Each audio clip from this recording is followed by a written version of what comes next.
working with the local church to take the hope of Christ to every student in the United States. This is First Priority. Now here are your hosts, Steve Chirico and Brad Skelling. Well, welcome to the podcast, everybody. My name is Steve Chirico, and I am glad you are here.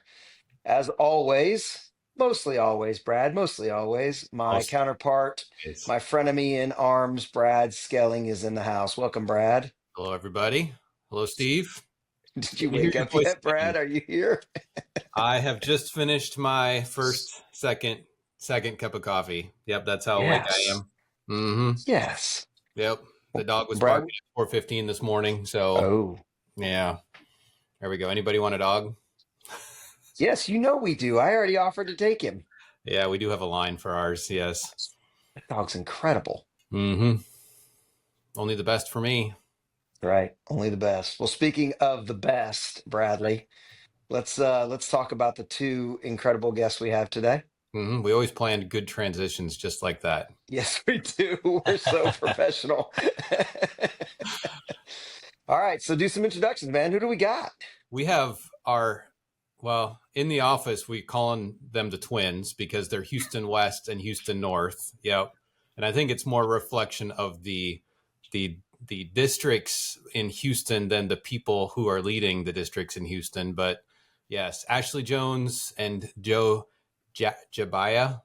Jabbia. Oh, Can I stutter or slaughtered it. slaughtered It's it? all right. It's all You right. It's a tough slaughtered one. it. It is. And everybody keeps asking in the office, how do you say his name? I'm like, Jabbia. It's Jabbia. Jabbia. It's Or like the Jabbia. jab. Oh, I got it. Yeah, there you go. Mm-hmm. There you go. Now I'll never forget it again. So, Joe, welcome. Let's start with you. Thank you. Yeah. Who are you? Where are you? Family, history, things of that nature. Just back up the truck. There you go. Yeah, so just to give context of what Jabbia is it's Italian. So a lot of my family is from Sicily. Um, Immigrated here years ago. I don't even know the people that immigrated here, but they touched foot in Louisiana. Hmm. So all of my family is from northern and south Louisiana. Okay. So yeah, that's the history of that name. Not much else to it. But man, I am officially in Houston a year, and so it has been really, really special. But I'm originally from the coast of Alabama. America's secret. Nobody really, once you go down there, then you're like, why haven't I been down here more? So from that area, grew up playing sports there and living life. It was a great area to grow up in. Um, but I'm trying to think how much of do you want to know? That's the question. Where's your family at, right? Or what's your family Yeah. like? Wife, kids? Yeah, so I've got my wife is here with me in Houston and my two little girls. Both of us are in ministry. We both work in nonprofit spaces in Houston. And so Okay. that's pretty special. And then I have a 3-year-old and a 1-year-old, both two little girls that, I don't run my house. My daughters do, Busy so and beautiful. Yes. busy. Yes. And so, loving it. Love it. And what'd you do before First Priority? Yeah. So before First Priority, I actually moved to Houston to help be a part of a church plant. So I've been in ministry for the past 7 years. Okay. And so before that, I was a youth pastor for, I think, close to 6 to 7 years. And then God opened a door for me to actually have a director of operations role at Chick-fil-A. And that was probably one of the sweetest seasons I've ever had. Learning how to lead people that don't know Jesus is very challenging coming out of the ministry space. And so it taught me a lot of leadership. And so I've had a good couple of different jobs. I've worked construction before and things like that. But majority of my career has been in vocational ministry. Okay. Yep. Very cool. Very cool. Ashley? Awesome. Yes. Jones is not Italian, in case anyone was wondering. It is my married name. So I'm the director of Houston North. I'm married to Alex. We actually celebrate our 20th anniversary this year, which is wild because I don't actually feel old enough to have been married that long, but I am in fact old enough. So We have 5 kids. Hunter is 18, Cooper is 16, Sawyer is 15, Molly is 12, and Lily is 11. They're amazing. And prior to going back into work, I spent probably the first 10 years of being a mom just home and doing volunteer ministry, which was awesome. And just, you know how that is. You get to work at your church and fill all kinds of gaps. And that was amazing. But prior to First Priority, I was working for the Houston Dynamo, which is the Major League Soccer team. They actually brought me in. I had been running some event venues in Northwest Houston and wanted to get out of the social event world. Not that brides aren't lovely, they are, but it is the most amount of money that people will spend on the most emotional day of their life. And it just got really wearing. I also had to wear about 30 hats, and it ended up being too much. And so wanted to get out of that and shift into the sports world, and did that and really enjoyed a lot of what I did there because I was building it from the ground up. That's definitely a sweet spot for me. I really enjoy that. But ultimately, for me, it was like I knew there was a call to ministry on my life, and what I was doing was just having to make more money for a company, which is not a bad thing. It just wasn't for me. Yeah. And so I started looking and actually found, I think it was on Indeed. Yeah, it was Indeed that we found the First Priority stuff, and just applied and started praying through that. And even as I was looking for new positions and other things would come up, the Lord just kept pulling my heart back to First Priority. And so here I am today, and I love it. What was it that caught your heart the most about First Priority? Honestly, initially it was just like, I think I could do this. Like that was really, like, if I'm being honest, like that was the thing. I looked at it and I read through the description. I was like, I feel like I could function in this. Right. Sure. But ultimately, where I think I've found this beautiful place, this place of passion the Lord's put in my heart for Houston being a place where God just comes, right? Where his name is on, and we talked about this a few days ago outside of this, but just that his name, he would choose for his name to dwell in Houston. And being a mom of kids and knowing that they are the church, right? Like they're the ones who are going to take over for us, and recognizing that we need God so badly in this city. And it's going to start with Gen Z and Gen Alpha. And so being in a place where I get to be a part of that is incredible. And I do really believe being a part of it. Like, Joe and I are in Houston, and yes, we're starting these districts, but God's already been moving. God's already been doing all the things. We're just getting in on it right now. And that's incredible, because it's incredible to see all of that happening. Joe, you want to answer that question too? What was it that drew you in? Yeah. I think my story is a little bit more unique to First Priority when it comes to my experience with them. I was a youth pastor in Alabama, and so I got to see First Priority firsthand. Yeah. And got to experience some trainings and hear the heart behind it. And so it always captured my heart because, as a youth pastor, I think youth pastors have different passions in youth ministry.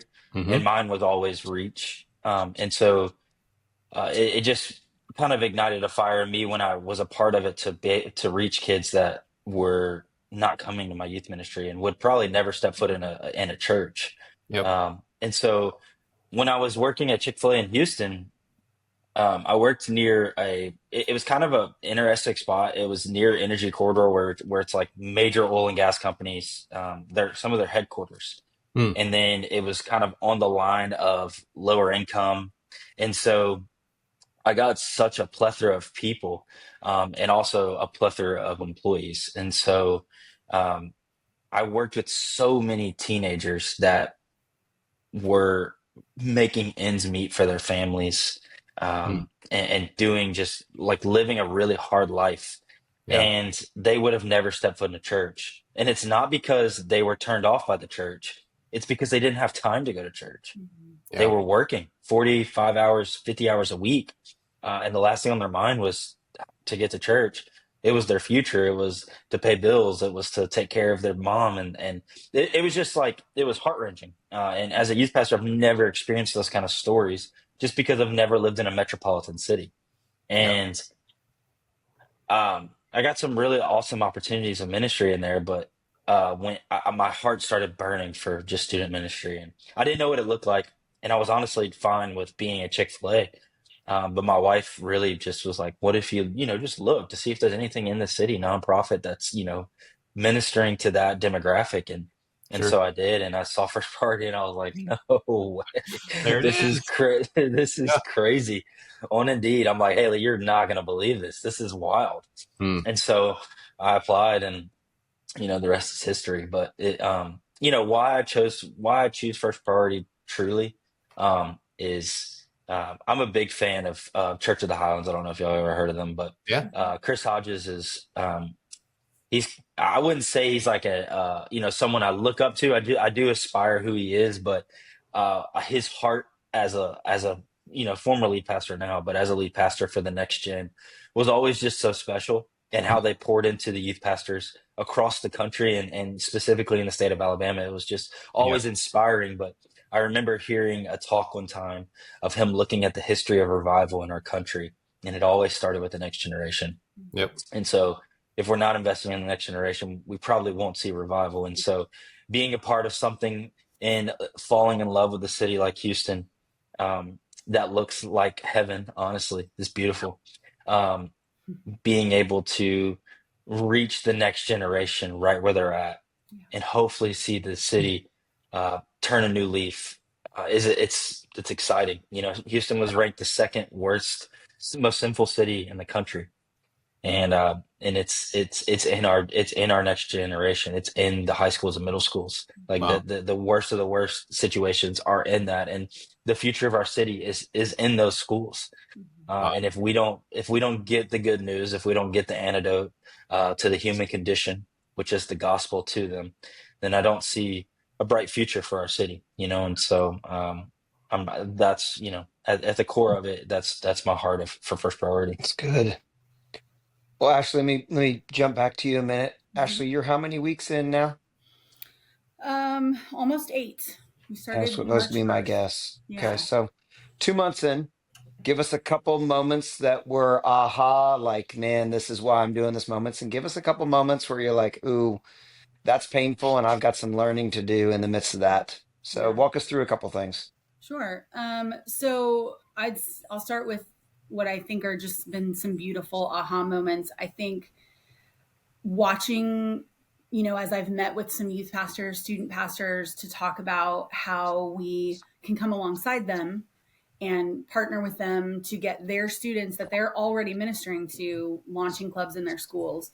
Watching it click for them and recognize that, man, you really do just want to come alongside. This isn't about territory. This is just about equipping my kids and doing it in a way that I'm speaking for them, that I can't, right? Because I've had youth pastors say to me, getting in schools is one of the hardest things. And so having that realization that, we're going to be able to, not only are we equipping students, which is incredible, we're really getting to care for student pastors, but seeing those moments for them where they get this, like, yes, I'm on board, I'm here, I'm excited.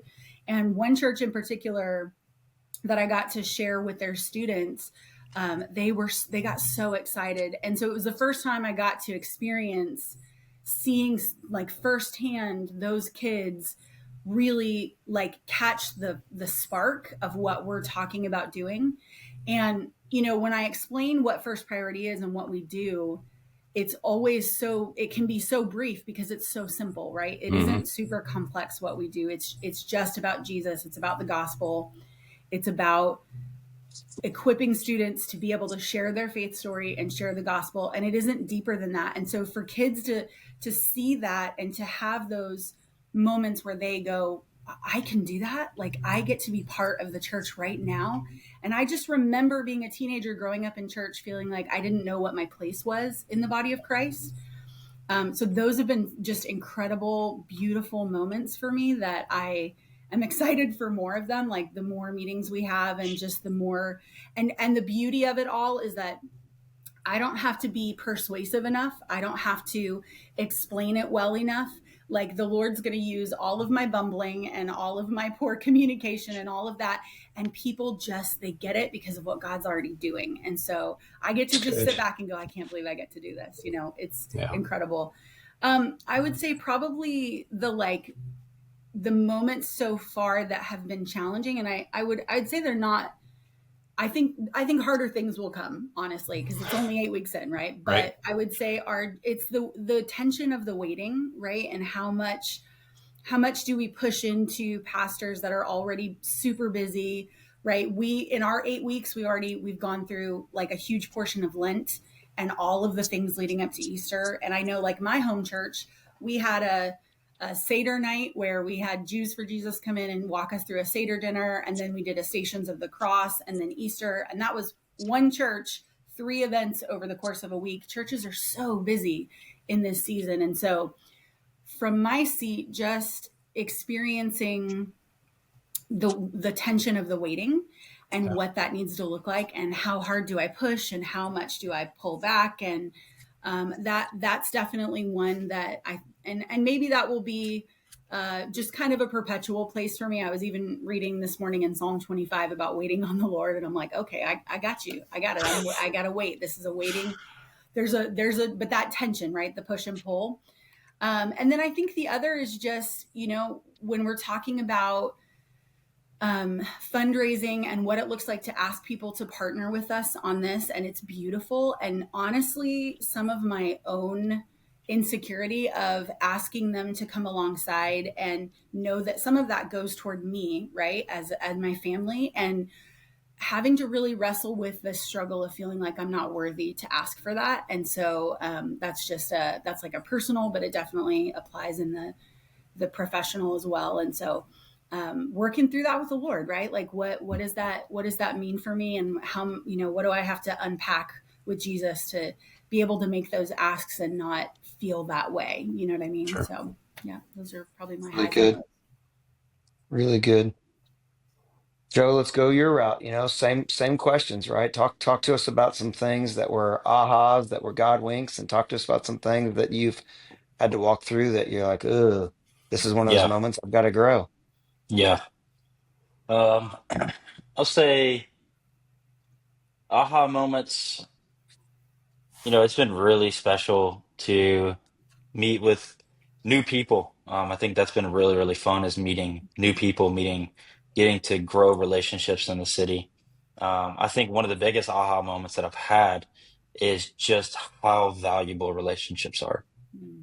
Like I've always been a guy that cares about relationships, but really just how special it is to try to form relationships with anybody that you can, because you just don't know what that relationship could open a door to or connect to, or build a bridge to something. Like, it's just so powerful how God has literally created this earth for us to have relationships with one another, and how much those impact and can change our lives. And not only can that relationship benefit us, but we can benefit that relationship. And so I think that's been one of the coolest things, Steve, this past week. I mean, that situation where you got to go pray for, one of my donors' kids. It's just that's crazy. We wouldn't be able to do that unless we had a relationship. And so that's one of those. But I would also say it's been really cool to bring a ministry here that has no history, and to be able to share what you guys have been doing for 30 plus years. And people are like, why isn't this here yet? Why is this ministry not, and also, why is everybody not saying yes to this? Like, this is the tool to reach the next generation where they are at. And not only that, this is the ultimate discipleship tool that you could give your kid, because if you're a youth pastor, man, the gospel doesn't become real to a student until they start to share it. And this is, so just having those aha moments as a somebody that's having conversations with youth pastors. And unfortunately, I haven't been in front of students yet, but I'm excited, and just hearing Ashley's story, I can't wait. to see their faces, because sometimes I think the students are more hungry than the youth pastors. You know what I'm saying? Uh, but uh, but I think it should be that way. Um, but just having the moments of being able to share this ministry and it being fresh in a city and there's no history, has been so cool to lay the groundwork, and also just being able to ride the coattails of what Shane and Kevin have kind of already established here, has been really fun, and we've been set up really well, to be able to really run, and so that's that. But also the pain. I think the pain really has been, um, I guess, being not being working at a church in the last 2 years. One of the pains that I've been able to just kind of see from the outside looking in is just how ununified some churches are, and I think that just brings a lot of pain to my heart, um, Hmm.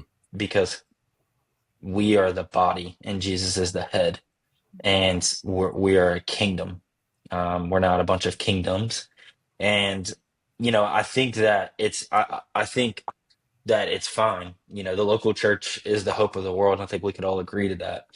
Um, but just this tension of how does this affect my youth ministry, and our youth pastor is going to be trying to take other kids from me, and just like, whoa, man, that's not the mission.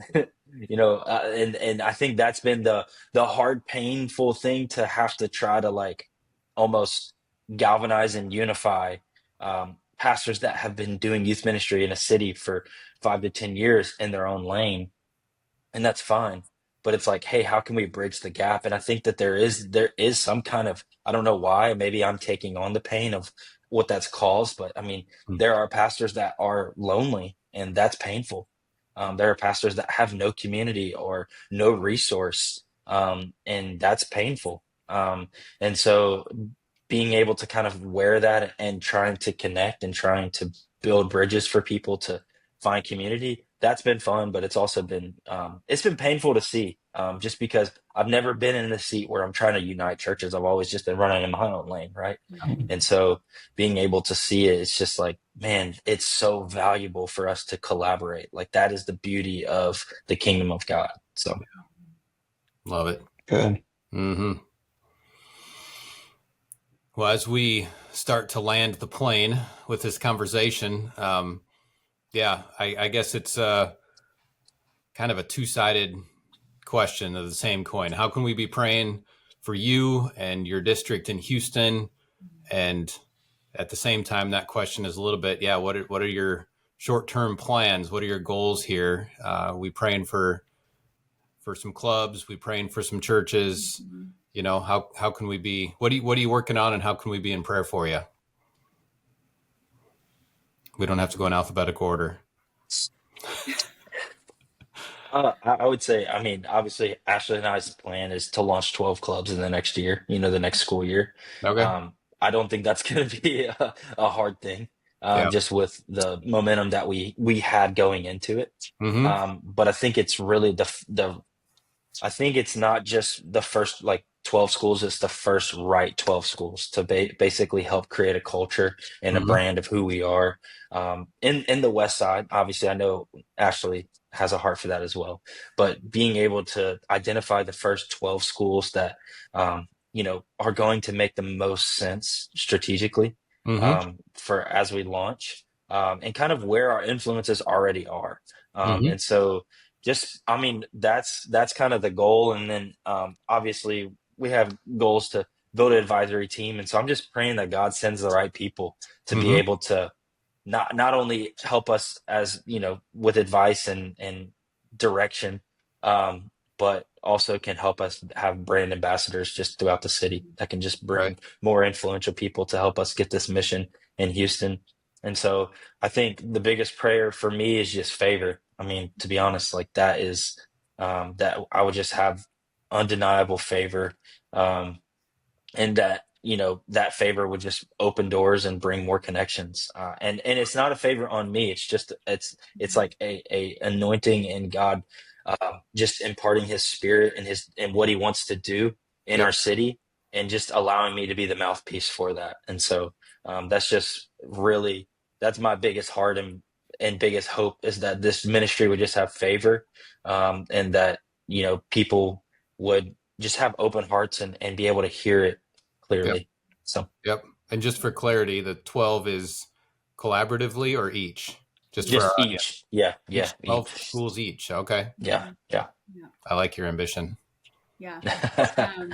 Yeah, I'm going to echo everything Joe said. I think definitely favor as we go and speak. The thing that I will say the Lord has really put on my heart just to pray over our city is for leaders that are desperately dependent on Jesus. We get so busy doing the work of God. And I think I think the intentions are good, right? I've done ministry. My husband was a pastor for a few years.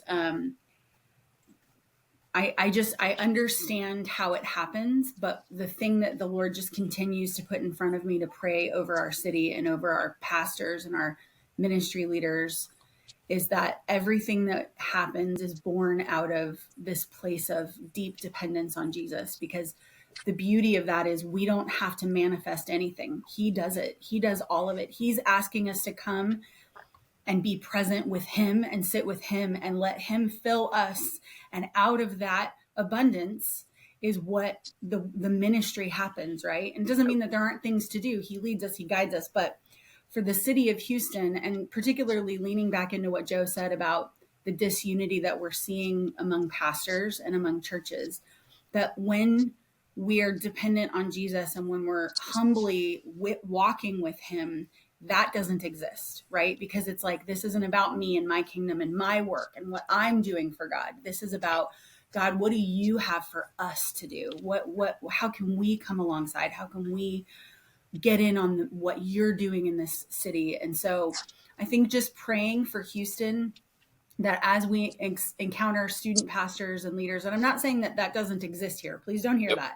Mm-hmm. That has just been a continual thing that the Lord keeps bringing up into my mind and my heart as I pray over Houston, that we would have leaders that are just deeply dependent on him, because from that place, I think that real revival and real change is going to come, because it's not our plan. It's his plan, right? That's right. It's not our doing. It's his doing. He gets all the credit. He gets all the glory. We make much of him, and boy, watch what he does. That's right. It's going to be awesome. That's right. Well, and I think we got a small glimpse into that as we're praying. Correct me if I'm wrong in remembering this right, but Joe, you were talking Wednesday, I believe, just about specifically Katie.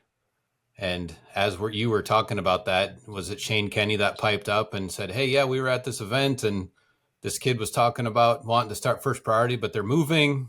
Mm-hmm. And where was this kid moving to? But Katie, right? Yeah. And Crazy. It's like, all right, God, you're orchestrating something in that student's life, and we get to be a part of that, Yeah, absolutely. We got 23 other places, other schools, in addition to this one middle school in Katy that, okay, where's God orchestrating that? So 100%. Yeah, to our audience, as you're praying, how many of your kids are moving to Houston? They're probably moving to Joe and Ashley's location. So let them know what part of Houston your kids are moving to. And yeah, it's awesome. Absolutely. Mm-hmm. Well, thank you both for being a part of this. Well, and part of the movement, not just a part of the show today, but thanks for being a part of the show today.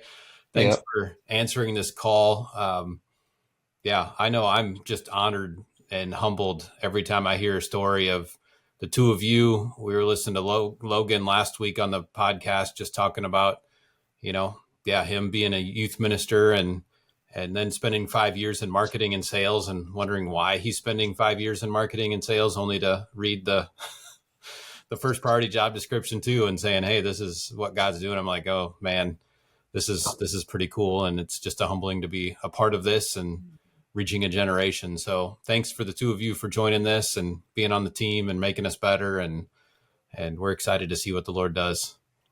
Thank you. Yes, honored, excited. And to the audience, thanks for listening in, for praying with us, for also being part of the movement where you are. And we can't take the hope of Christ to a generation without somebody waking up every day thinking about their generation and their community. So thanks for doing what you do, being a part of it, listening in once again. And until next week, we will see you later.